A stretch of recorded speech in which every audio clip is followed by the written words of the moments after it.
Hi friends, सेलबस channel में तमारुं स्वागत है। आज आप जोईशुं टेस्ट सीरीज 11 के जे आवनारी दरेक एक्जाम माटे उपयोगी है, चाहे गुजरातनी हो कोईपण सेंट्रल एक्जाम हो एना माटे आपणे रिजनल साथे इम्पोर्टન્ટ क्वेश्चन्स लईने आव्यो छुं। विडियो गमे तो लाइक शेर जरूर करजो। चलो स्टार्ट करिए। आजनो पहलो questions, what is the purpose of the race acronym in nursing. नर्सिंगनी अंदर रेसनो हेतु शू है, बराबर। पछी रेस विषे आपणे जोई लीए कि assessing the patient vital sign, responding to emergency, administrating medications, evaluating patients outcome. बराबर। जो हवे आ शाना माटे रेसनो आपणे यूज करीए छीए तो इमरजन्सी ने रिस्पोन्ड करवा माटे आपणे रेसनो उपयोग करीए छीए, बराबर। हवे जो पहेलुं रेसनुं नाम तमने आवडવું જોઈએ, कारण કે ઘણીવાર એક્ઝામમાં આ પૂછી શકે છે, બરાબર। તો આર ફોર શું થાય? રેસ્ક્યુ। શું થાય? રેસ્ક્યુ। એ ફોર એલર્ટ, સી ફોર કન્ફાઇન, શું થાય? કન્ફાઇન। પછી એનો અર્થ હું સમજાવું છું। અને ઈ ફોર एक्सटिंग्यूस अथवा इवेक्युएट, बराबर। आ एनो मीनिंग थाय। हवे आ शुं काम करशे? जे रेस है ए हेल्थ वर्कर हो या नर्स हो या कोईपण होय तो एने ड्यूटी दरमियान शुं करशे? इमरजन्सी सिच्युएशन्स में जे फायर दरमियान आपणे काम आवशे। एटले रेस शामां यूज करीए छीए? एटले कि ज्यारे पण कोईपण जातनुं फायर अथवा आग लागी होय एना माटे आपणे यूज करीए छीए। आनी मददथी आपणे शुं करीए? पेशन्टनी सेफ्टी विचारी शकीए, विजिटरनी सेफ्टी विचारी शकीए, हेल्थ प्रोफेशन्सनी पण सेफ्टी आमां थई शके छे, बराबर। जो रेस्क्यू एटले शुं, पहला ए हूँ तमने समझावी दूँ। रेस्क्यू एटले ज्यां आग लागी होय त्यां सिच्युएशन्समांथी जे डेन्जर वस्तु होय एने आपणे दूर करवी, बराबर। एटले ए वस्तु थई गयुं। बीजुं एलर्ट एटले कि एलार्म, તમે એલર્ટ બી કહી શકો તો એલાર્મ પણ કહી શકો કે એક્ટિવેટ એલાર્મ તમારી સિસ્ટમ હોવી જોઈએ કે ઇમરજન્સી નંબર હોવા જોઈએ। પછી કન્ફાઇન એટલે કે બધે બારી બારણા હોય, ડોર વિન્ડો હોય એ જો ફાયર થયું હોય ત્યાં ક્લોઝ કરેલા હોવા જોઈએ અને સ્મોકના અથવા ગેસીસ જે હોય એ આગળ આપણે સ્પ્રેડ થતો અટકાવી શકીએ છીએ। અને ઇવેક્યુએટ અથવા એક્સટિંગ્યુશનો મતલબ શું થાય કે જો ફાયર હોય ત્યાંથી આપણે દૂર લઈ જતા રહીએ, બધા સેફ જગ્યાએ ખસેડી લઈએ। ક્લિયર? ચલો આગળ। विच नर्सिंग एक्शन इज एसोसिएटेड। हवे जो आनी अंदर फायरनी अंदर एक बीजू पूछे छे, पास, बराबर। रेस अने पास बंने तमने आवडवा जोईए। आमां जो पुल एटले आपणे पिनने खेंचीए एटले पुल, बराबर। ज्यारे बोટલનું આપણે કરવાનું એ વખતે ए फॉर एम એટલે જ્યાં તમારે ગેસીસ છોડવાનો હોય ઉલવવા માટે એટલે તમારે નક્કી કરવાનું કઈ બાજુ, વિરુદ્ધની બાજુ, બરાબર। પછી સ્ક્વીઝ એટલે દબાવીશું અને એસ ફોર સ્વાઇપ। आ चारे वस्तु याद रखो तमे, बराबर। पास और रेस बने फायर माटे यूज थाय छे। Clear? Which nursing action is associated with the principle of beneficence. नीचे आपेलामांथी बेनिफिशियन्सनो प्रिंसिपल कयो छे? बेनिफिशियन्स मीन्स बीजा माटे आपणे उपकार रूप साबित थवुं, सारूं करवुं। Ensure patients autonomy, provide pain relief to a patients, respecting patients confidentiality, obtaining inform consent. तो आनी अंदर आपणे शुं जवाब आवशे कि पेशન્ટ माटे सारूं करवुं तो आपणे शुं करशुं कि पेशन्ट्सने provide pain relief to a patients, एटले पेशन्ट्सने जे डिस्कम्फर्ट होय अथवा दुखावो होय एने आपणे दूर करीए ए आपणे शुं कहेवाय? पेशन्ट्सनुं सारूं कर्युं कहेवाय, बराबर। एटले मूळ आमां शुं आवशे कि बेनिफिशियन्स प्रिंसिपल्सनी अंदर शुं शुं आवे कि तमे जे पेशन्ट्सनी केर करता होय एनुं हेल्थ स्टेटस तमे इम्प्रूव करो, पेशन्ट्सने कोईपण जातनुं नुकसान थतुं होय तो नुकसानने तमे एवॉइड करो, पेशन्टने दुखावो ओछो करो, बराबर। आ बधुं शुं आवशे? बेनिफिशियन्सना प्रिंसिपल्सनी अंदर आवशे, बराबर। कोई डिस्कम्फर्ट होय तो एने कम्फर्ट पूरुं पाडो। क्लियर? अने बीजा આપણે વિચારીએ કે બીજા પ્રિન્સિપલમાં એને શું આવશે? જુઓ, બેનિફિશિયન્સની અંદર બીજું તમે ઇમોશનલ સપોર્ટ આવે, એની મેડિકલ નીડ્સ શું શું એ આપણે જાણી શકીએ, બરાબર। પેશન્ટને એજ્યુકેટ કરી શકીએ હેલ્થ લાઇફસ્ટાઇલ વિશે, બરાબર। પેશન્ટ સાથે કોઓર્ડિનેશન્સ કરીએ, એ બધું શામાં આવશે? બેનિફિશિયન્સની અંદર આવશે। ક્લિયર? હવે બીજા જે ઓપ્શન્સ આપેલા છે એ શામાં આવશે? જુઓ, ઇન્શ્યોરિંગ પેશન્ટ્સ ઓટોનોમીવાળું છે તો ઓટોનોમીની અંદર આવશે, બરાબર। પછી એ ઓટોનોમીવાળું એટલે કે પેશન્ટનું સેલ્ફ ડિટરિયોરેશન્સ, બરાબર। જાતે એ પ્રિન્સિપલ આપણે આવે, બરાબર। એમાં શું કરે? પેશન્ટ પોતાની જાતે ડિસિઝન લઈ શકે, પોતાની કેર વિશે ડિસિઝન લઈ શકે, એ શામાં આવશે? ઓટોનોમીની અંદર આવશે, બરાબર। હવે જે કોન્ફિડેન્શિયલિટી છે એ પેશન્ટ્સનું જસ્ટિસ સાથે સંબંધિત છે, શામાં? જસ્ટિસ સાથે સંબંધિત છે। ક્લિયર? અને ઇન્ફોર્મ કન્સર્ટ એ પેશન્ટની પ્રાઇવસી સાથે સંબંધિત છે, એટલે પ્રાઇવસી એથિકલ પ્રિન્સિપલ ત્યાં લાગે, બરાબર। ચલો આગળ। What is the primary purpose of the Glasgow coma scale in nursing assessment? જો તમે વારંવાર આ ક્વેશ્ચન જોયો છે, પણ આમાં આપણે બહુ ડિટેલ્સમાં જોઈ લઈએ આજે. Assessment pain level, evaluating neurological functions and level of consciousness, measuring vital sign, determinant respiratory status. હવે જે ગાસ્કો કોમા સ્કેલ છે આપણે શાના માટે ઉપયોગ કરીએ છીએ કે ભાઈ તમને ખબર જ છે કે બી આપણો સાચો આન્સર છે. હવે જીસીએસ વિશે વારંવાર જે ક્વેશ્ચન્સ નીકળે છે એના વિશે આપણે ચર્ચા કરી લઈએ કે ભાઈ આ શાના માટે ઉપયોગ કરીએ છીએ આપણે, કે લેવલ ઓફ કોન્શિયસ માટે અને ન્યુરોલોજીકલ કન્ડિશન્સ જાણવા માટે આપણે ઉપયોગ કરીએ છીએ. બરાબર, આના મદદથી શું થાય, પેશન્ટનું આપણે ન્યુરોલોજીકલ સ્ટેટસ આપણે જાણી શકીએ છીએ. બરાબર, અને રેન્જ કેટલી હોય છે? જો એક આ ક્વેશ્ચન પૂછે છે 3 થી 15ની જીસીએસની રેસ હોય છે. બરાબર, હવે જો આની અંદર આપણે જોઈએ કમ્પોનન્ટ ખાસ પૂછ્યો છે, તો કોમ્પોનન્ટમાં તમને અગાઉ આપણે ચર્ચા કરી હતી કે ભાઈ ઈવીએમ પ્રમાણે યાદ રાખવાનું છે. ઈવીએમ એટલે કે આઈ ઓપનિંગ રિસ્પોન્સ, વર્બલ રિસ્પોન્સ અને મોટર રિસ્પોન્સ આપણે યાદ રાખીશું. બરાબર, અને દરેક કમ્પોનન્ટનો અલગ અલગ સ્કોર હોય છે, એ પ્રમાણે જીસીએસ સ્કોર નક્કી કરવામાં આવે છે. હવે જો જીસીએસ સ્કોર 8 કરતાં ઓછો હોય તો આપણે પેશન્ટને શું કરવું પડે? ઇન્ટ્યુબેશન્સ કરવું પડે. યાદ રાખજો, 8 કરતાં ઓછો હોય તો આપણે શું કરીશું? ઇન્ટ્યુબેશન. ક્લિયર? અને જો 3 કરતાં ઓછો હોય તો પેશન્ટ્સના સિવિયર બ્રેન ઇન્જુરી છે અથવા પેશન્ટ કોમામાં છે એવું આપણે કહી શકીએ. 3 કરતાં ઓછું હોય અને 8 કરતાં ઓછું હોય તો આપણે ઇન્ટ્યુબેશન્સની જરૂર પડે. ક્લિયર? આ હતા આ જીસીએસ માટે, તમે આટલું ખાસ યાદ રાખજો. અને એની અંદર સ્ટિમ્યુલાય પણ આપણે જરૂર નથી, કારણ કે એમાં સ્ટિમ્યુલાય 2 રીતની હોય છે, એક સેન્ટ્રલ સ્ટિમ્યુલાય અને બીજી પેરિફેરલ સ્ટિમ્યુલાય હોય છે. બરાબર, પણ એમાં આટલું ડીપમાં જવાની જરૂર છે નહીં. ચલો આગળ. Patient is a prescribed carbamazepines for the management of seizures. The nurse educates the patients about the need for regular monitoring which laboratory parameters. હવે જો પેશન્ટ્સને એક શું લખેલું છે? કાર્બામેઝાપિન દવા ચાલુ છે. બરાબર, સિઝર્સ માટે. શેના માટે ઉપયોગ કરીએ? સિઝર્સ માટે કાર્બામેઝાપિન આપેલી છે. હવે પેશન્ટ્સના આપણે આ દવા ચાલતી હોય તો રેગ્યુલર મોનિટરિંગ શું કરવું જોઈએ? કયા પેરામીટર્સને આપણે રેગ્યુલર મોનિટર કરવા જોઈએ? Liver functions test, serum potassiums level, blood glucose level કે પછી સિરમ સોડિયમ લેવલ? તો આની અંદર આપણો શું જવાબ આવશે કે એ લીવર ફંક્શન્સ ટેસ્ટ. બરાબર, હવે જો કાર્બામાઝેપિન વિશે આપણે જોઈ લઈએ કે કાર્બામાઝેપિન શાના માટે આપણે ઉપયોગ કરીએ છીએ? એક તો એપિલેપ્સીને ટ્રીટ કરવા માટે. શાના માટે? એપિલેપ્સી અને બાયપોલર ડિસઓર્ડર હોય, બાયપોલર ડિસઓર્ડર માટે આપણે આનો ઉપયોગ કરીએ છીએ. બરાબર, પણ આની સિરિયસ સાઇડ ઇફેક્ટ ક્યાં જોવા મળે છે? લીવરમાં જોવા મળે છે, જેના પરિણામે હિપેટાઇટિસ થાય, હિપેટાઇટિસ જોવા મળે, પછી જોન્ડિસ થઈ શકે. બરાબર, લીવર ફેલિયર થાય. એટલે આપણે શું કરવું પડે? આ પેશન્ટને જે કાર્બામાઝેપિન ચાલતી હોય ને આપણે રેગ્યુલર બ્લડ ટેસ્ટ મોનિટર કરાવવો પડે લીવર ફંક્શન્સનો. બરાબર, જેના કારણે આગળ જે ડેમેજ થાય એ આપણે અટકાવી શકીએ.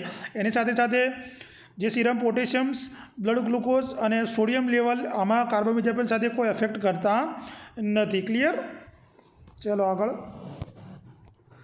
A patient with a traumatic brain injury present with altered mental status, confusions, impair memory. એટલે પેશન્ટ શાનું છે કે બ્રેન ઇન્જુરી થઈ છે. બરાબર, બ્રેનમાં ઇન્જુરી થઈ છે, જેના પરિણામે એની જે મેન્ટલ સ્ટેટસ અલ્ટર થઈ છે, જેમાં કન્ફ્યુઝન અને મેમરી પણ ઇમ્પેર થઈ છે.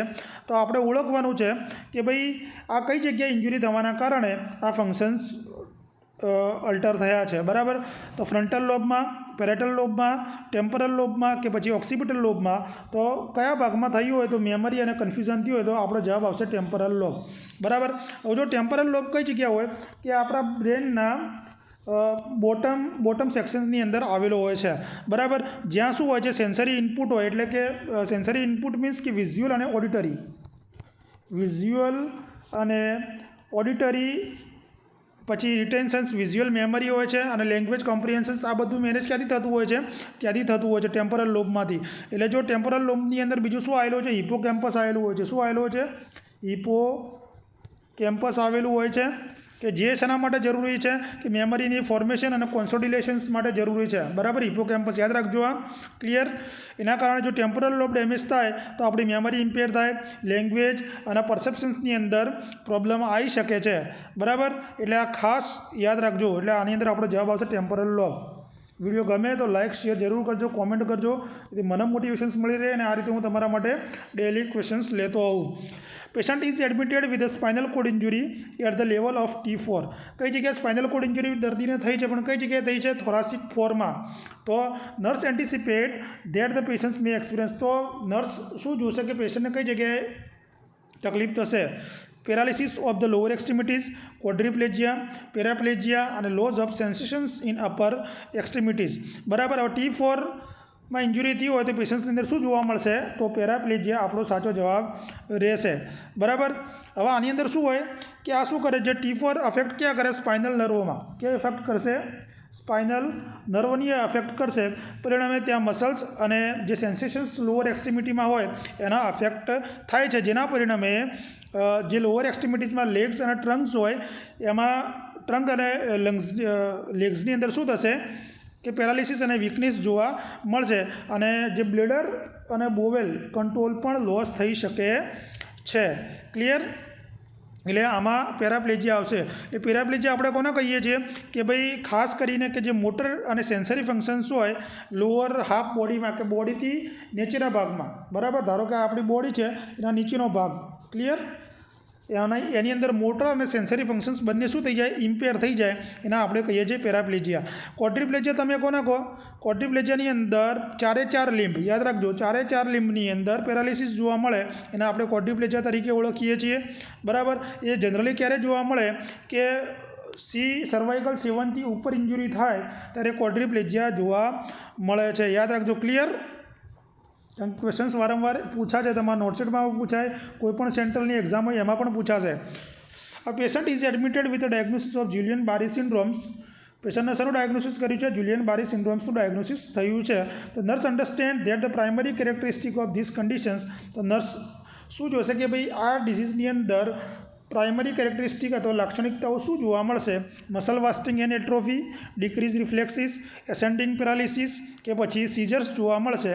તો આની અંદર આપણો શું જવાબ આવશે? તો જે પ્રાઇમરી કેરેક્ટરિસ્ટિક છે એસેન્ડિંગ પેરાલિસિસ જોવા મળશે. બરાબર. Guillain-Barré સિન્ડ્રોમ વિશે હું સમજાવી દઉં કે આ કેવો ડિઝીઝ છે. પહેલાં તમને એ ખબર હોવું જોઈએ કે ઓટો ઇમ્યુનો ડિઝીઝ છે. કેવો છે આ? ઓટો ઇમ્યુનો ડિઝીઝ છે કે જે શું કરશે? પેરિફેરલ નર્વ પર એટેક કરશે. આ ક્વેશ્ચન પૂછાયેલો છે ભાઈ, પેરિફેરલ નર્વવાળો. યાદ રાખજો, GBSમાં પેરિફેરલ નર્વ પર એટેક થાય છે. બરાબર. જેના પરિણામે વીકનેસ, નમનેસ, ટિંગલિંગ અને પેરાલિસિસ પણ થઈ શકે છે. યાદ રાખજો, નમનેસ, ટિંગલિંગ અને વીકનેસ થઈ શકે છે. અને આ પેરાલિસિસ ક્યાંથી ચાલુ થાય? ફીટ અને લેગમાંથી નીચેથી ચાલુ થશે. બરાબર. અને ધીરે ધીરે શું થશે? બોડીના ઉપરના ભાગમાં આવશે, હાથની બાજુએ આવશે અને પછી એ આપણા બ્રીથિંગ મસલ્સ પર પણ અફેક્ટ કરશે અને ઓટોનોમિક નર્વસ સિસ્ટમ પર પણ અફેક્ટ કરશે. ક્લિયર? ચલો આગળ. During the initial prenatal visit a pregnant woman at 12 week of gestations. આપણે શું કરીએ છીએ? એક પ્રીનેટલ વિઝિટ કરીએ છીએ. 12 વીકની મધર છે પ્રેગ્નન્ટ, એની વિઝિટ કરીએ છીએ. તો midwife about the purpose of alpha fetoprotein test, કે આ સમયે આપણે જે આલ્ફા-ફીટોપ્રોટીન ટેસ્ટ કરીએ છીએ એનો હેતુ શું છે? બરાબર. ડિટરમાઇન ધ ફિટલ જેન્ડર, કે ફિટલની જેન્ડર ઓળખવા માટે. Assessing the fetal lung maturity. Screening for neural tube defect, કે મોનિટર મેટર્નલ ગ્લુકોઝ લેવલ. તો આની અંદર આપણે શું આવશે? જે AFP કરીએ છીએ, કેમ કરીએ છીએ? કે ન્યુરલ ટ્યુબ ડિફેક્ટનું સ્ક્રીનિંગ કરવા માટે આપણે કરીએ છીએ. જો AFPમાંથી ઘણા બધા ક્વેશ્ચન પૂછે છે. આ શું છે? એક પહેલાં તમને ખબર હોવું જોઈએ, આ બ્લડ ટેસ્ટ છે. બરાબર. શું છે? આ એક બ્લડ ટેસ્ટ છે કે જેની અંદર આપણે AFP પ્રેઝન્ટ છે કે નહીં બ્લડની અંદર એ આપણે જોઈએ છીએ. AFP એક પ્રોટીન છે. એ પાછું શું છે? એ પ્રોટીન છે જે ફિટસ અને એ યાદ રાખજો. પાછું AFP એક પ્રોટીન છે જે ક્યાંથી પ્રોડ્યુસ થશે? ફિટસ અને પ્લેસન્ટામાંથી પ્રોડ્યુસ થાય છે. બરાબર. જનરલી નોર્મલી આપણે વિચારીએ તો મધરની અંદર શું હોય? મધરનો જો બ્લડ હોય એની અંદર AFPનું લેવલ કેવું હોય છે? ઓછું હોય છે. પણ જો બાળકના ન્યુરલ ટ્યુબ ડિફેક્ટ હોય તો એ લેવલ કેવું જોવા મળશે? વધારે જોવા મળશે. ધારો કે બાળકના સ્પાઇના બાયફિડા હોય, એન્સેફેલી હોય, તો આનું શું થાય? ન્યુરલ ટ્યુબ ડિફેક્ટ AFP વધારે જોવા મળશે. બરાબર. અને AFP ટેસ્ટ આપણે એક્ઝામમાં પૂછે છે. જનરલી ક્યારે કરતા હોઈએ છીએ? તો યાદ રાખજો, 14 થી 22 વીક દરમિયાન આપણે AFPનો ટેસ્ટ કરીએ છીએ. બરાબર. જેના કારણે આપણે ક્રોમોઝોમલ્સ અથવા જેનેટિક કોઈ પણ એબનોર્મલિટી હોય એ આપણે જાણી શકીએ છીએ. બરાબર. AFP કોઈ જેન્ડર માટે આપણે યુઝ નથી કરતા, લંગ્સ મેચ્યોરિટી માટે પણ યુઝ નથી કરતા, કે મેટર્નલ ગ્લુકોઝ માટે પણ આપણે યુઝ કરતા નથી. ક્લિયર? ચલો આગળ. A women is a active labour in progress well, કે વુમેન એક્ટિવ લેબરમાં છે અને એનો પ્રોગ્રેસ સારો છે. મિડવાઇફ નોટેડ સર્વિક્સ ફૂલ ડાયલેટેડ થઈ ગયું છે, બરાબર. એક્ટિવેટ લેબરની અંદર ક્યારે કહે છે, જ્યારે સર્વિક્સનું ડાયલેટેશન 4 સેન્ટીમીટર કરતાં વધારે હોય. The midwife instruct the women to begin pushing during contractions. Midwife શું કહે છે કે વુમેન, જે પ્રેગ્નન્ટ વુમેન છે એને કે ભાઈ થોડું પુશ કરો ઉપરથી કોન્ટ્રાક્શન દરમિયાન. તો આ સ્ટેજ કયો કહેવાય? First stage, second stage, third stage અથવા ફોર્થ સ્ટેજ? તો એની અંદર આપણો જવાબ આવશે સેકન્ડ સ્ટેજ, બરાબર. કારણ સેકન્ડ સ્ટેજની અંદર શું આવશે કે સર્વિક્સનું 10 સેન્ટીમીટર ડાયલેટેશનથી ફિટસ બહાર આવે એ સુધીના પીરિયડને આપણે શું કહીએ છીએ? સેકન્ડ સ્ટેજ ઓફ લેબર તરીકે ઓળખીએ છીએ, બરાબર. અને ફર્સ્ટ સ્ટેજ કોને કહીએ છીએ? કે જ્યારથી કોન્ટ્રાક્શન સ્ટાર્ટ થાય અને 10 સેન્ટીમીટર ડાયલેટેશન થાય એના આપણે કહીએ છીએ ફર્સ્ટ સ્ટેજ તરીકે ઓળખીએ છીએ. અને થર્ડ સ્ટેજ આપણે કોને કહીએ છીએ? કે જ્યારે પ્લેસન્ટા ડિલિવર થઈ જાય એના આપણે શું કહીએ છીએ? Third stage. અને ફોર્થ સ્ટેજના આપણે રિકવરી સ્ટેજ તરીકે ઓળખીએ છીએ, કે જે આફ્ટર બર્થ પછી સ્ટાર્ટ થાય છે. ક્લિયર? ચલો આગળ. Postpartum woman is a breastfeeding her newborn and the midwife observe that baby has a good latch. Good latch એટલે પોઝિશન વ્યવસ્થિત છે, બેબીને બ્રેસ્ટ ફીડિંગ વ્યવસ્થિત લઈ રહ્યું છે. મધર એક્સપ્રેસિંગ નિપલ પેન, જ્યારે બેબી વ્યવસ્થિત મોઢામાં એને બ્રેસ્ટ ફીડિંગ નિપલ લે છે છતાંય નિપલ પેન્સ જોવા મળે છે, તો મધરને શું હોઈ શકે? નિપલ પેન થવાનું કારણ શું હોઈ શકે? બરાબર. ઇનકરેક્ટ લેચ, કે બરાબર પોઝિશન્સ ના હોય, એન્ગોર્જમેન્ટ, થ્રસ્ટ ઇન્ફેક્શન્સ, કે પછી મેટર્નલ ફટીગ, બરાબર. તો આની અંદર આપણો શું જવાબ આવશે? થ્રસ્ટ ઇન્ફેક્શનના કારણે જોવા મળે. જો આની અંદર હું તમને સમજાવી દઉં, થ્રસ્ટ એક શું છે કે ફંગલ ઇન્ફેક્શન છે. શું છે? ઓરલ થ્રસ્ટ કહીએ ને આપણે, ફંગલ ઇન્ફેક્શન છે કે જે કેન્ડિડિયા આલ્બિકન્સના કારણે જોવા મળે છે. શેના કારણે જોવા મળે છે? કેન્ડિડિયા આલ્બિકન્સના કારણે જોવા મળે છે. જે નિપલ પર બ્રેસ્ટ ફીડિંગ દરમિયાન શું કરે? નિપલ પર અફેક્ટ કરે છે. જેના સિમ્ટમ્સ કેવા જોવા મળે? કે નિપલ પેન કેવું હોય? એક તો શાર્પ અને બર્નિંગ જોવા મળે નિપલની અંદર, બરાબર. અને ફીડિંગ દરમિયાન ફીડિંગ વચ્ચે પણ આ પેન્સ જોવા મળતું હોય છે. અને વ્યવસ્થિત તમે પોઝિશન્સ બાળકને આપીને કરાવો તો પણ આમાં ઇમ્પ્રુવમેન્ટ જોવા મળતું નથી. ઘણીવાર શું થાય? નિપલ રેડનેસ થઈ જાય, ત્યાં ઇચિંગ થઈ જોવા મળતું હોય છે, ક્રેકિંગ જોવા મળતું હોય છે, બરાબર. વ્હાઇટ પેચીસ પણ જોવા મળતા હોય છે. અને બેબીની અંદર ડાયપર રેસ પણ આના કારણે જોવા મળે છે. હવે જુઓ કે ઓરલ થ્રસ્ટને આપણે ટ્રીટ કરી રીતે કરીશું કે ભાઈ એન્ટીફંગલ મેડિકેશન્સ આપણે કોને આપીશું? બંનેને આપવી પડશે. મધર અને બેબીને બંનેને આપણે શું કરીશું? એન્ટીફંગલ મેડિકેશન આપીશું, જેના કારણે આપણે ઇન્ફેક્શન પ્રિવેન્ટ કરી શકીએ. અને ગુડ હાઇજીન પ્રેક્ટિસ પણ મધરના આપણે કહેવાનું છે, બરાબર. અને લેચ, જે બાળકને દવડાવવા માટે બ્રેસ્ટ ફીડિંગ માટેની જે મેથડ છે એ મેથડ પણ યોગ્ય રીતે 4 લેવાના મુદ્દા, 4 પકડવાના મુદ્દા બાળકને બરાબર માતાને સમજાવીશું. ક્લિયર? ચલો આગળ. During a prenatal visit the midwife educate the pregnant woman about kick count. Kick એટલે જે અંદર ક્વિકનિંગ થાય અને જે લાતો મારે એને ગણવાનું હોય. પહેલાં મેથડ યુઝ કરતા હતા. The midwife advise the women to contact the health care provide if she notice a significant decrease in fetal movement. This decrease may indicate. હવે શું કહેવા માગે છે? પ્રીનેટલ વિઝિટ કરી છે, બરાબર. મિડવાઇફ શું કહે છે પ્રેગ્નન્ટ વુમનને? કે કાઉન્ટ, કે કેટલી વાર બાળક ફરે છે, ક્વિકનિંગ જોવા મળે છે, એ કાઉન્ટ કરવાનું કીધું છે. અને કે કેટલી મૂવમેન્ટ ઓછી જોવા મળશે, તો એ મૂવમેન્ટ ઓછી જોવા મળે તો શું ઇન્ડિકેટ કરશે? Foetal distress, foetal sleep cycle, normal foetal development, કે મટર્નલ ડિહાઇડ્રેશન્સ? તો આની અંદર આપણો શું જવાબ આવશે? તો જો ફિટલ મૂવમેન્ટ ઓછી જોવા મળે તો ફિટલ ડિસ્ટ્રેસમાં છે એવું આપણે કહી શકીએ છીએ, બરાબર. એ ફિટલ ડિસ્ટ્રેસની કન્ડિશન્સ ક્યારે થાય? કે બાળકને જ્યારે પૂરતા પ્રમાણની અંદર ઓક્સિજન ના મળે અથવા ન્યુટ્રિશન્સ ના મળે ત્યારે ફિટલ ડિસ્ટ્રેસની કન્ડિશન્સ ડેવલપ થાય છે. એના ઘણા બધા કારણો હોય. ધારો કે પ્લેસન્ટલ એબ્રુપ્શન્સ હોય, અમ્બેલિકલ કોડ કોમ્પ્રેશન્સ હોય, ઇન્ફેક્શન્સ હોય, મટર્નલ હેલ્થ ઇસ્યુ હોય, જેના કારણે ફિટલ ડિસ્ટ્રેસની કન્ડિશન જોવા મળે છે. તો જો આને ટ્રીટ કરવામાં ના આવે તો સિરિયસ કોમ્પ્લિકેશન્સ પણ થઈ શકે. ધારો કે બ્રેન ડેમેજ થઈ શકે, ઓર્ગન ફેલિયર થઈ શકે, સ્ટીલ બર્થ પણ થઈ શકે છે, બરાબર. જે મધરે જે કિક કાઉન્ટ કરવાનું કીધું, મૂવમેન્ટ કાઉન્ટ કરવાનું કીધું, એ 1 અવર યા 1 અવરની અંદર આપણે કાઉન્ટિંગ કરવાનું હોય છે, બરાબર. હવે જુઓ, જનરલી જે આ કિકવાળું છે એ કદાચ એક્ઝામમાં પૂછી શકે, તો તમારે યાદ રાખવાનું છે કે 2 કલાકમાં ઓછામાં ઓછી 10 મૂવમેન્ટ અથવા 10 કિક થવી જોઈએ. 10 વખત મૂવમેન્ટ બાળકને થવી જોઈએ. તો 10 કરતાં ઓછી હોય તો બાળક ફિટલ ડિસ્ટ્રેસમાં છે એવું આપણે કહી શકીએ છીએ. ફિટલ સ્લીપ સાયકલ પણ એક ફિટલ ડેવલપમેન્ટનો જ ભાગ છે, બરાબર, જેમાં લગભગ 20થી 40 મિનિટ જેટલું એક્ટિવ બેબી રહેતું હોય છે. ક્લિયર? બીજું બહુ ડીપમાં આપણે જવું નથી, નકર વિડીયો બહુ લાંબો થઈ જશે.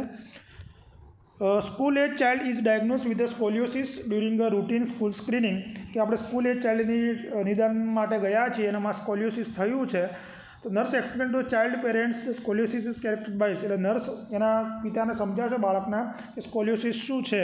Abnormal lateral curvature of the spine, forward bending of the spine, exacerbated lumbar lordosis, kyphotic curvature of the thoracic spine. તો આની અંદર આપણો શું જવાબ આવશે? તો lateral curvature of the spine abnormal, એને આપણે શું કહીએ છીએ? સ્કોલિયોસિસ તરીકે ઓળખીએ છીએ, બરાબર. એટલે આમાં શું કરે, જે બોડીના ફ્રન્ટ અને બેક ભાગની અંદર આપણે શું કરીએ છીએ? કોરોનલ અથવા ફ્રન્ટલ પ્લેન વિચારીએ આપણે. કોરોનલ પ્લેન ભણ્યા છો ને તમે? કોરોનલ પ્લેન અથવા ફ્રન્ટલ પ્લેનમાં આપણે ધારો કે બોડીના ફ્રન્ટ અને બેક ભાગમાં ડિવાઈડ કરીએ તો એ શેપમાં જોવા મળશે. કર્વ આ રીતે જોવા મળશે સ્કોલિયોસિસની અંદર, બરાબર. સી શેપ અથવા એ શેપની અંદર જોવા મળશે. એ સ્પાઇનને સીધું અફેક્ટ કરે છે, બરાબર, જેના કારણે સ્પાઇનલ ડિફોર્મિટી પણ થઈ શકે છે. હવે જે બેન્ડિંગ, ફોરવર્ડ બેન્ડિંગની અંદર શું આવશે? કાઇફોસિસ આવશે. શું કહીશું આપણે? જે ફોરવર્ડ બેન્ડિંગ થાય એને આપણે શું કહીએ છીએ? કાઇફોસિસ તરીકે ઓળખીએ છીએ. અને એક્સક્રિએટેડ લંબર લોડોસિસને આપણે શું કહીએ છીએ? સ્વેબેક પણ તરીકે તમે ઓળખો છો, બરાબર. લોડોસિસ કહેવાય અથવા સ્વેબેક તરીકે પણ આપણે ઓળખીએ છીએ. ક્લિયર? અને જે કાઇફોટિક કર્વેચરનું બીજું નામ છે હંચબેક. શું કહીએ છીએ આપણે? હંચબેક તરીકે પણ ઓળખીએ છીએ. ચલો આગળ. A nurse is conducting a development screening for a 9-month-old infant. Which milestone would the nurse expect the infant to have achieved by this age? એટલે આપણે શું જોવાનું છે? બાળકનું ડેવલપમેન્ટ જોવાનું છે. 9 મહિનાનું બાળકનું ડેવલપમેન્ટ શું જોવા મળશે નીચેનામાંથી? બરાબર. શું હોવું જોઈએ? Sitting independently, rolling from front to back, crawling on hand and ની, વોકિંગ વિથ ધ સપોર્ટ. જે માઇલસ્ટોન છે ને એ બહુ જ ઇમ્પોર્ટન્ટ છે. તો આની અંદર આપણું શું જવાબ આવશે? 9 મહિનાનું બાળક એની જાતે બેસી શકશે, બરાબર. એટલે 9 મહિનાનું બાળક શું કરશે? વિધાઉટ સપોર્ટે બેસી શકે છે. અને આ મોટો ડેવલપમેન્ટ કહીશું. આને શું કહીશું આપણે? મોટો ડેવલપમેન્ટ કહીશું. ક્લિયર? બીજા કોઈ ઓપ્શન્સ 9 મહિનાના લાગુ પડતા નથી. જે rolling from front to back છે એ ક્યારે જોવા મળશે? 6 મહિનાની અંદર જોવા મળશે. ક્યારે જોવા મળશે? 6 મહિનાની અંદર જોવા મળશે. અને જે crawling on hand and knees છે એ 10 મહિને જોવા મળશે. અને વોકિંગ વિથ સપોર્ટ છે એ 12 મહિને જોવા મળશે. ક્યારે જોવા મળશે? 12 મહિને જોવા મળશે. ક્લિયર? ચલો આગળ. Which chamber of the heart pump oxygenated blood to the rest of the body, કે કયું હાર્ટનું ચેમ્બર ઓક્સિજનેટેડ બ્લડ આપે છે? Right atrium, left atrium, right ventricle કે લેફ્ટ વેન્ટ્રિકલ્સ? તો આની અંદર આપણો શું જવાબ આવશે? Left ventricle. કારણ કે આના વિશે તમને ખબર જ હશે કે બહુ ડીપમાં હું જતો નથી. કારણ કે લેફ્ટ વેન્ટ્રિકલની અંદર શું હોય કે જ્યારે હાર્ટ પંપ કરે કે જે ઓક્સિજનેટેડ બ્લડ ક્યાં જશે? એઓટાની અંદર જશે. ક્યાં જશે? એઓટાની અંદર જશે. એ એઓટા શું છે? આપણા બોડીની લાર્જેસ્ટ આર્ટરી છે. અને એઓટા શું કરશે? જુદા જુદા બોડી પાર્ટ્સની અંદર જુદી જુદી બ્રાન્ચની અંદર બ્લડને મોકલશે, બરાબર. જે હાર્ટની ચેમ્બરની અંદર જે વાલ્વ આવેલા હોય એ વાલ્વના જુદા જુદા ફંક્શન્સ હોય છે. પછી બ્લડ જે રાઇટ એટ્રિયમમાં આવશે, કેવું બ્લડ આવશે? ડીઓક્સિજનેટેડ બ્લડ આવશે. એ ક્યાંથી આવશે? સુપિરિયર અને ઇન્ફિરિયર વેના કહેવામાંથી ડીઓક્સિજનેટેડ બ્લડ આવશે, જે રાઇટ વેન્ટ્રિકલમાં આવશે, બરાબર. અને ત્યાંથી ક્યાં જશે? પછી લંગ્સમાં જશે. ક્યાં? પલ્મોનરી આર્ટરી મારફતે ક્યાં જશે? પલ્મોનરી આર્ટરી મારફતે લંગ્સમાં જશે. પાછું એ લેફ્ટ એટ્રિયમમાં ઓક્સિજનેટેડ બ્લડ આવશે, લંગ્સ મારફતે પલ્મોનરી વેન્સ લઈને આવશે. ક્લિયર? આ સાયકલ આખું યાદ રાખજો.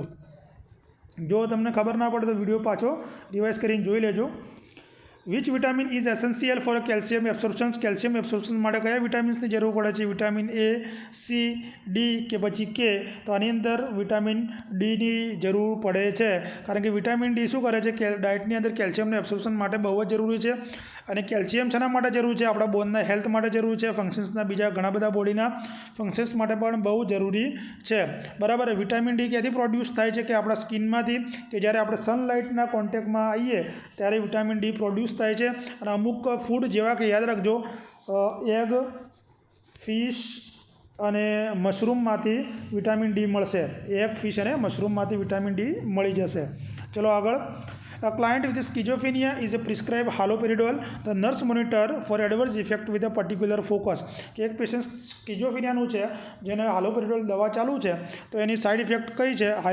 હાઇપરટેન્શન્સ, હાઇપોગ્લાઇસેમિયા, એક્સ્ટ્રા પિરામિડલ સિમ્ટમ્સ કે પછી રેસ્પિરેટરી ડિપ્રેશન્સ. તો આની અંદર આપણો શું જવાબ આવશે? એક્સ્ટ્રા પિરામિડલ સિમ્ટમ્સ જોવા મળશે. પહેલાં તમને એ ખબર હોવી જોઈએ ભાઈ હાલોપેરિડોલ કયા ગ્રુપનું છે? તો એન્ટીસાઇકોટિક ડ્રગ્સ છે કે જે શું કરે છે, એની જુદી જુદી સાઇડ ઇફેક્ટ છે અને મોસ્ટ કોમન અને સિરિયસ જે છે એ એક્સ્ટ્રામિડલ સિમ્ટમ્સ છે. બરાબર, જેમાં જે વોલન્ટરી મુવમેન્ટને શું કરે છે? કંટ્રોલ કરે છે. બીજી સાઇડ ઇફેક્ટની આપણે વાત કરીએ તો જો એક મસલ સ્પાઝમ થઈ શકે, ટ્રેમર થઈ શકે, સ્ટીફનેસ, રેસ્ટલેસનેસ, એબનોર્મલ મુવમેન્ટ ફેસની, ટંગની અને લિમ્સની પણ થઈ શકે. બરાબર, એટલે ઓલવેઝ નર્સે શું કરવું જોઈએ કે આ દવા ચાલતી હોય એટલે સાઇન સિમ્ટમ્સ આપણે મોનિટર કરવા જોઈએ. બરાબર, જે હાઇપરટેન્શન્સ, હાઇપોગ્લાઇસેમિયા અને જે રેસ્પિરેટરી ડિપ્રેશન છે એ આને સાઇડ ઇફેક્ટ નથી. બરાબર, એક વખતે રેર કેસની અંદર જોવા મળતા હોય છે. ક્લિયર? અને આ પેશન્ટ્સનું આપણે vital science, blood glucose level, respiratory status regular લેવલે લેવું જોઈએ. બરાબર, જેના હાલોપેરિડોલ ચાલતી હોય એના. In a caring for a patient with borderline personality disorder, what nurse approach is often effective? કે borderline personality disorder વાળો દર્દી છે તો એના સાથે કેવો એપ્રોચ આપણો હોવો જોઈએ? Strict adherence to rules and boundary, કે એવા પેશન્ટને આપણે સ્ટ્રિક્ટલી રૂલ્સ બનાવી દઈશું. Providing consistency and clear communication, સતત અને ક્લિયર કોમ્યુનિકેશન્સ કરીશું એના જોડે. Encouraging isolations for self reflections અને મિનિમાઇઝ ઇમોશનલ એક્સપ્રેશન્સ. તો આવા પેશન્ટ્સને આપણે શું કરીશું? તો આની અંદર આપણો શું જવાબ આવશે કે સતત આવા પેશન્ટ જોડે ક્લિયર કોમ્યુનિકેશન્સ આપણે કરવાનું છે. કેમ કે પેશન્ટ કેવું છે? બોર્ડરલાઇન પર્સનાલિટી છે. કારણ કે ઓલરેડી બોર્ડરલાઇન પર્સનાલિટીવાળાના બીજા ઉપર વિશ્વાસ આવતો હોતો નથી. બરાબર, એના ઇમોશન્સ પર ઇમોશન્સ એનું કંટ્રોલમાં ના હોય, પોતાના ઇમોશન્સને રેગ્યુલેટ ના કરી શકે, પોતાનું જે રિલેશનશિપ્સ હોય, સંબંધો હોય એ પણ સ્ટેબલ કરી શકતું નથી. એટલે આના જોડે આપણે કોમ્યુનિકેશન્સ કેવું રાખવાનું હોય? એકદમ ક્લિયર રાખવાનું હોય છે. એ પોતાની જાતને પણ નુકસાન કરી શકે છે. એટલે આપણો એપ્રોચ કેવો હોવો જોઈએ? આના જોડે થેરાપ્યુટિક હોવો જોઈએ. એની સેફટી આપણે પહેલાં વિચારવાની છે. બરાબર, એની જોડે આપણે ઓનેસ્ટ, રિસ્પેક્ટફુલ, એમ્પેથેટિક રહેવાનું છે. આપણે એક્ટિવ લિસનિંગ રહેવાનું છે એના જોડે. અને જ્યાં એના ગોલ હોય, ગોલના આપણે શું કરીશું? મ્યુચ્યુઅલ જે એના ગોલ હોય એના આપણે સેટ કરીશું. એના સાથે બ્લેમ કરવાનું આપણે એવોઇડ કરવાનું, એના ઉપર બ્લેમિંગ કોઈ પણ જાતનું કરવાનું નહીં. એને પોઝિટિવ રીઇન્ફોર્સમેન્ટ્સવાળું આપણે શું કરીશું? વાતાવરણ પ્રોવાઈડ કરીશું. બરાબર, ચલો આગળ. વિડીયો ગમે તો લાઇક શેર જરૂર કરજો. હું તમારા માટે બહુ મહેનત કરું છું. બરાબર, તો તમે પણ લાઇક શેર અને જરૂર કરજો. Which sociological concept refer to the process by which an individual internalise the value and norms of society. કે શું કહેવા માગે છે ક્વેશ્ચન્સ? કે જે સોસાયટીની અંદર વેલ્યુ અને નોર્મ્સ હોય એની પ્રોસેસને આપણે શું કહીએ છીએ? સોશિયોલોજીકલ કોન્સેપ્ટને. બરાબર, તો સોશિયલાઇઝેશન, સ્ટિગ્મેટાઇઝેશન્સ, આ સોશિયોલોજીનો ક્વેશ્ચન લીધો છે. એલિનેશન્સ અને ડેવિયન્સ. જો આ ક્વેશ્ચન્સ પૂછી શકે, તમે એવું ના કહેતા કે ના પૂછે, અને આ અર્થ પણ પૂછી શકે છે, તો આની અંદર જવાબ આવશે આપણો સોશિયલાઇઝેશન્સ. બરાબર, આ ચારે ચાર અર્થ પણ પૂછી શકે છે.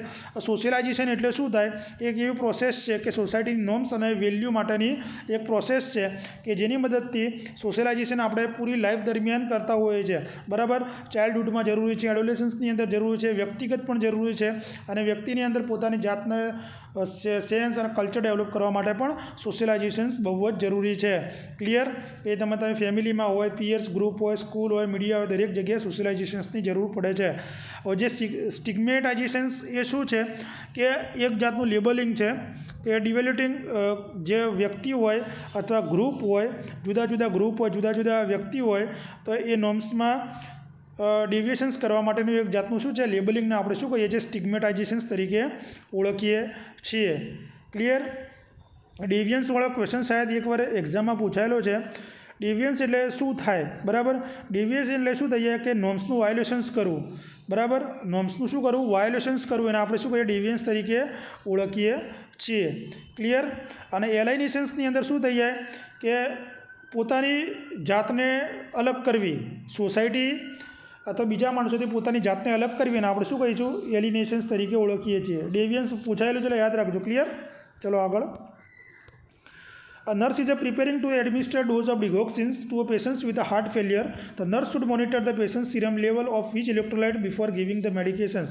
કે ડિગોક્સિન પેશન્ટ્સને ચાલતી હોય હાર્ટ ફેલિયરવાળા દર્દીને તો આપણે કયું સિરમ લેવલ મોનિટર કરીશું? સોડિયમ, પોટેશિયમ, કેલ્શિયમ કે મેગ્નેશિયમ? મોસ્ટ આઈમ્પી ક્વેશ્ચન છે, તો પોટેશિયમ્સ આપણે મેન્ટેન કરીશું. હવે જો ડિગોક્સિન વિશે જોઈ લઈએ કે ડિગોક્સિન શું છે? કાર્ડિયાક ગ્લાયકોસાઇડ છે. શું છે આ?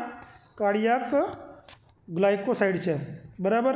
આ શું કરશે કે જે હાર્ટની કોન્ટ્રાક્ટિલિટી છે અને હાર્ટનો આઉટપુટ છે એને વધારો કરશે. બરાબર. એના લીધે શું થાય? એરિથમિયા અને ટોક્સિસિટી પણ થઈ શકે છે. જો આનું લેવલ વધી જાય તો પેશન્ટ્સની અંદર શું થાય? હાઇપોકેલેમિયાની કન્ડિશન્સ થઈ શકે છે. બરાબર. એટલે પોટેશિયમ બહુ જ ઇમ્પોર્ટન્ટ છે કાર્ડિયાક ફંક્શન્સ મેન્ટેન કરવા માટે. ક્લિયર? ચલો આગળ. A patient with a type 2 diabetes mellitus is prescribed metformin. Type 2 diabetes mellitus છે અને મેટફોર્મિન પ્રિસ્ક્રાઇબ કરેલી છે. તો આપણે પેશન્ટને કે ભાઈ ડ્રિંકિંગ આલ્કોહોલ મેટફોર્મિન ચાલતું હોય એ વખતે ના લેવું જોઈએ. તો જો પેશન્ટ લે તો શાનું રિસ્ક રહેલું છે? હાઇપોગ્લાયસેમિયા, લેક્ટિક એસિડોસિસ, હેપેટોટોક્સિસિટી કે નેફ્રોટોક્સિસિટી. તો મેટફોર્મિન સાથે જો આલ્કોહોલ લેવામાં આવે તો પછી લેક્ટિક એસિડોસિસ થઈ શકે છે. બરાબર. હવે મેટફોર્મિન શેના માટે યુઝ કરીએ છીએ? આપણે ઓરલ આપીએ છીએ એન્ટી ડાયાબિટીક ડ્રગ્સ છે. આ શું કરશે કે આપણા શરીરની અંદર જે બ્લડ ગ્લુકોઝ લેવલ હોય એને ઘટાડશે અને હિપેટિક ગ્લુકોઝનું જે પ્રોડક્શન છે એના પણ આ શું કરશે? ઘટાડશે અને જે પેરિફેરલ ગ્લુકોઝનું લેવલ શું કરશે? આ વધારશે. બરાબર. જો આ રીતે ચાલતી હોય એટલે એના સિરિયસ કોમ્પ્લિકેશન્સની અંદર લેક્ટિક એસિડોસિસ થઈ શકે છે. બરાબર. એટલે ખાસ કરીને મેટાબોલિક એસિડોસિસ પણ ક્રિએટ થઈ શકે છે. બરાબર. અને આલ્કોહોલ શું કરે છે? આલ્કોહોલ લેક્ટિક એસિડોસિસને ઇન્ક્રીઝ કરે છે. એટલે જે લેક્ટેક હોય એનો બ્રેકડાઉનને શું કરે? ઇન્હિબિટ કરે. પરિણામે પાયરુવેટ શું થાય? પાયરુવેટનું પ્રોડક્શન્સ જોવા મળે. એટલા માટે આપણે નર્સે ખાસ કહેવું જોઈએ કે ભાઈ આ દવા ચાલતી હોય ત્યારે આલ્કોહોલ એવોઇડ કરવાનું છે. અને મેટફોર્મિનના બીજા સિમ્ટમ્સ આપણે જોઈએ લેક્ટિક એસિડોસિસ સિવાય તો નોઝિયા જોવા મળે, વોમિટિંગ જોવા મળે, એબ્ડોમિનલ પેન્સ જોવા મળે, મસલ્સ વીકનેસ જોવા મળે અને ડિફિકલ્ટી ઇન બ્રીથિંગ પણ જોવા મળે. એટલે કે ડિસ્નિયાની કન્ડિશન્સ પણ જોવા મળે છે. ચલો આગળ જોઈએ. A nurse is caring for a patient who is receiving morphine sulfate for severe pain. બરાબર. મોર્ફિન સલ્ફેટનો વારંવાર ક્વેશ્ચન આવે છે. સિવિયર પેન માટે મોર્ફિન સલ્ફેટ યુઝ કરે છે તો આપણે શું એની એડવર્સ ઇફેક્ટ માટે મોનિટર કરશું? શું એડવર્સ ઇફેક્ટ જોવા મળશે? ટેકિકાર્ડિયા, હાઇપરટેન્શન્સ, ડાયરિયા કે પછી રેસ્પિરેટરી ડિપ્રેશન્સ? તો આની અંદર આપણો જવાબ આવશે રેસ્પિરેટરી ડિપ્રેશન્સ. હવે જો મોર્ફિન સલ્ફેટ કયા ગ્રુપનું ડ્રગ્સ છે? એક તો ઓપોઇડ એનાલ્જેસિક છે. કેવું છે? ઓપોઇડ એનાલ્જેસિક છે. બરાબર. એ શું કરશે? જે ઓપોઇડ બ્રેન અને સ્પાઇનલ કોર્ડની અંદર જે ઓપોઇડ રિસેપ્ટર આવેલા હોય એની સાથે શું કરશે? બાઇન્ડ થઈ જશે.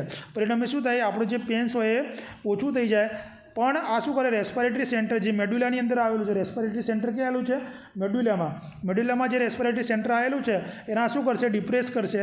પરિણામે જે આપણા બ્રિથિંગના રેટ અને ડેપ્થ છે એ કંટ્રોલ ત્યાંથી થતા હોય છે. એટલે જો રેસ્પિરેટરી ડિપ્રેશન્સ થશે તો આપણા રેટ અને વોલ્યુમ, ટાઇડલ વોલ્યુમ બંને શું થઈ જશે? ડિક્રીઝ થઈ જશે. એટલે આ એકદમ સિરિયસ કન્ડિશન છે. મોર્ફિન સલ્ફેટની એડવર્સ ઇફેક્ટ આ છે. એટલે જ્યારે પેશન્ટ્સને આ દવા ચાલતી હોય એટલે respiratory rate, oxygen saturations, level of consciousness એ આપણે ખાસ ઓબ્ઝર્વ કરતા રહીશું. બરાબર. અને સાઇનોસિસ પણ તમે જોઈ શકો, ઇરેગ્યુલર બ્રિથિંગ વિશે પણ ઓબ્ઝર્વ કરી શકો છો. બરાબર. તો આ સુધીનો આપણો વિડીયો લેક્ચર. આ ચેનલ પર પહેલી વાર આવ્યા તો ચેનલને સબસ્ક્રાઈબ કરવાનું ભૂલશો નહીં. જે વિદ્યાર્થીઓ ખરેખર મહેનત કરતા હોય એમને શેર કરવાનું ભૂલતા નહીં. જો વિડીયો તમને સારો લાગ્યો તો મને કોમેન્ટમાં જરૂર કહેજો. વિડીયો જોવા માટે બધાનો આભાર. Thank you.